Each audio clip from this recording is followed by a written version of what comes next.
Bonjour à tous, nous allons voir comment créer un dossier de permis de construire à partir des plans AutoCAD ou Revit.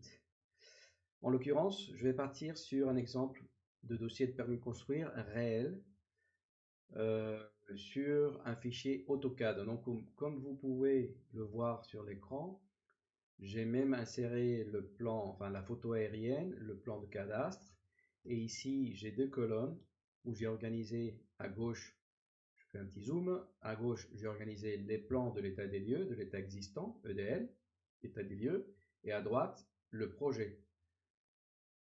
Et plus à droite, j'ai des annotations pour moi, c'est des petits mementos, surface de plancher, surface utile, j'ai des polylignes de surface, bref.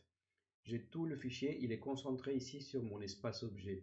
Alors pour imprimer, j'ai créé des feuilles A3 dans le gestionnaire d'impression. J'ai créé des feuilles de A3.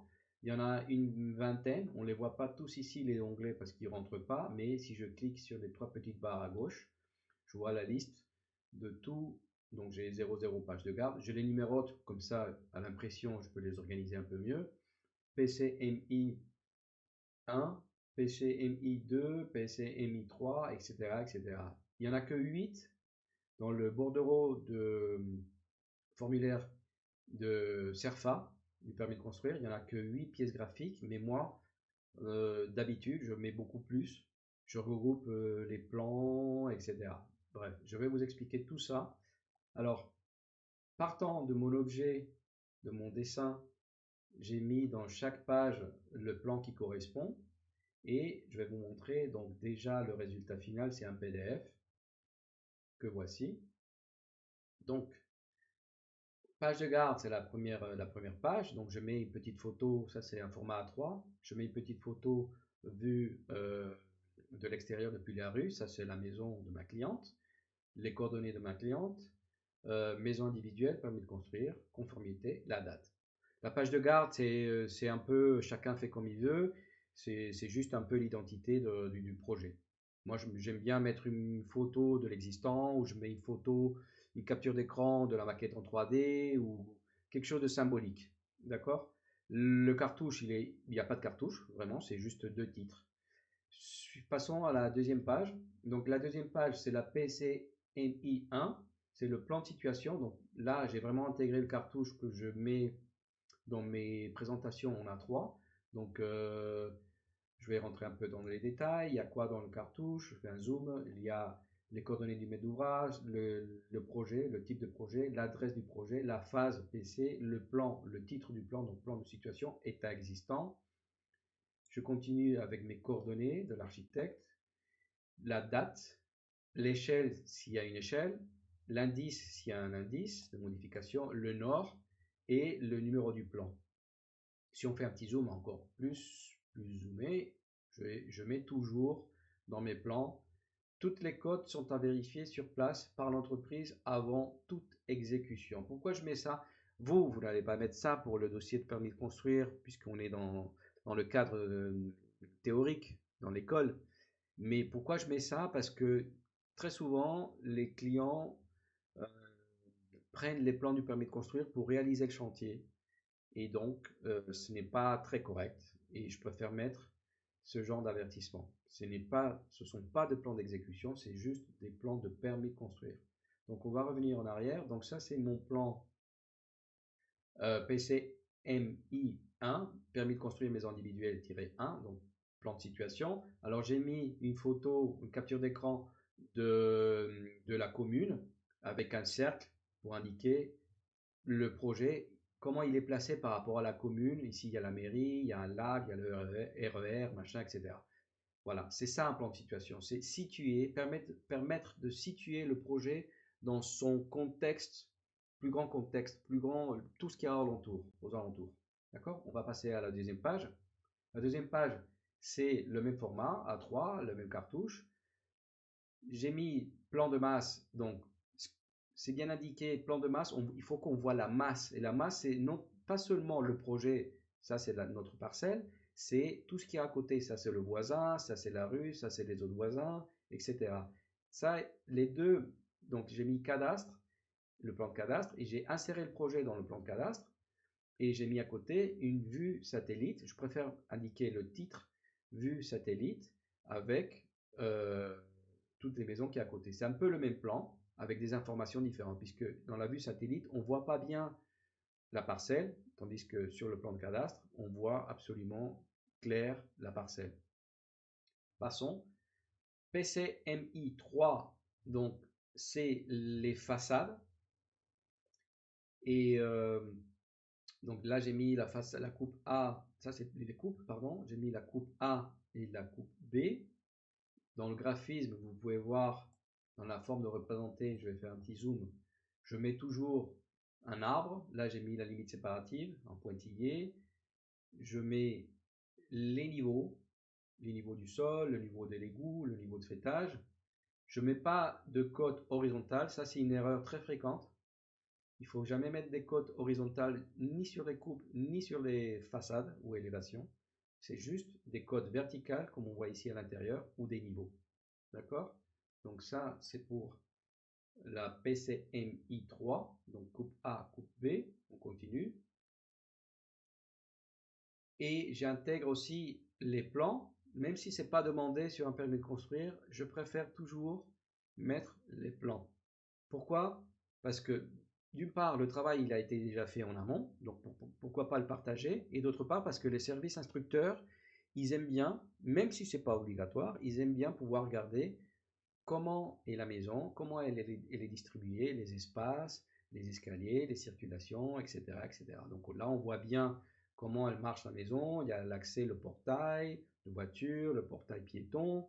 Il y a l'emplacement à l'extérieur pour 2 places de voiture. Le garage, comment il fonctionne, etc. Donc ça, c'est vraiment le plan du rez-de-chaussée de l'état existant. Je continue. On passe à l'étage. Je continue. On passe au comble. Donc on voit une partie des toitures puisque c'est des plans inclinés. On passe au plan de toiture proprement dit, où on voit toute la toiture avec ces flèches qui indiquent l'écoulement des eaux pluviales. Et j'ai mis en vert, j'ai tout imprimé en noir et blanc, sauf dans ce cas particulier de ce projet, j'ai mis en vert les espaces verts justement parce que l'idée est de démolir une partie de la terrasse pour regagner une surface d'espace vert engazonné. C'est ça le but du permis. C'est un permis de conformité. Donc on doit revenir par rapport au règlement du PLU. On n'est pas conforme. Il faut démolir la terrasse pour retrouver des espaces verts.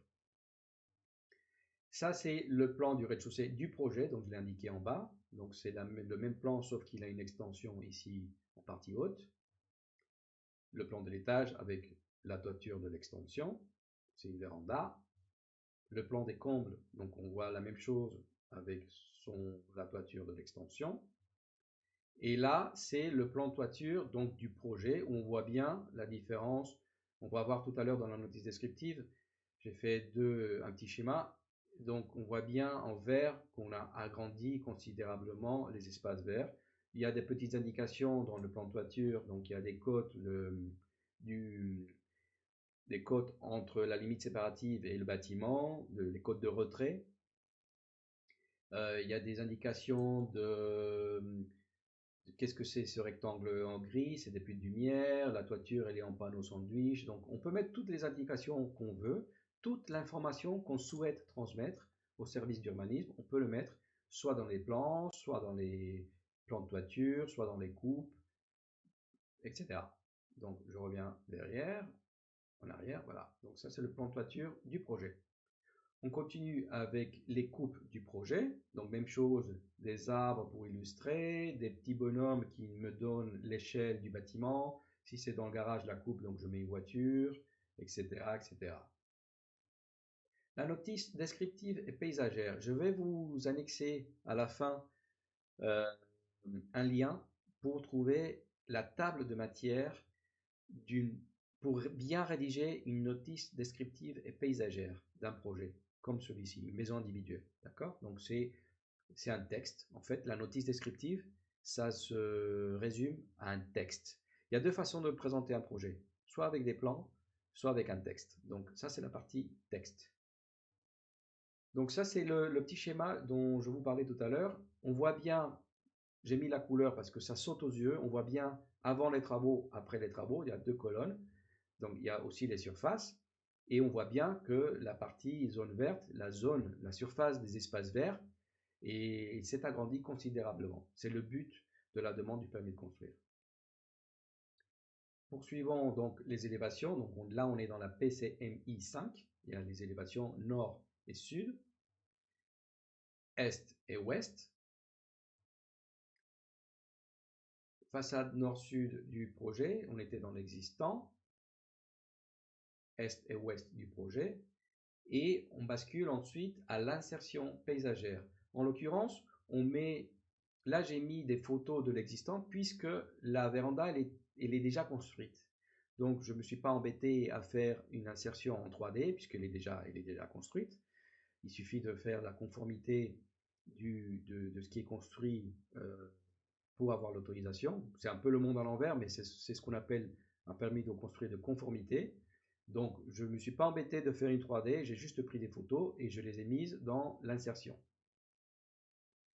Après, nous avons pour finir la PCMI 7, donc c'est une photo proche, une photo de l'existant, tout simplement. Je l'ai pris sur place. Si vous n'avez pas les moyens de prendre une photo sur place, vous prenez des captures d'écran de Google Street View, par exemple, et une photo, la même, un peu de loin, où on puisse voir tout ce qu'il y a un peu à côté. Voilà. Je vous laisse dans les commentaires, un peu plus bas, le lien pour télécharger la table de matière pour rédiger une bonne notice descriptive, paysagère et architecturale. Merci.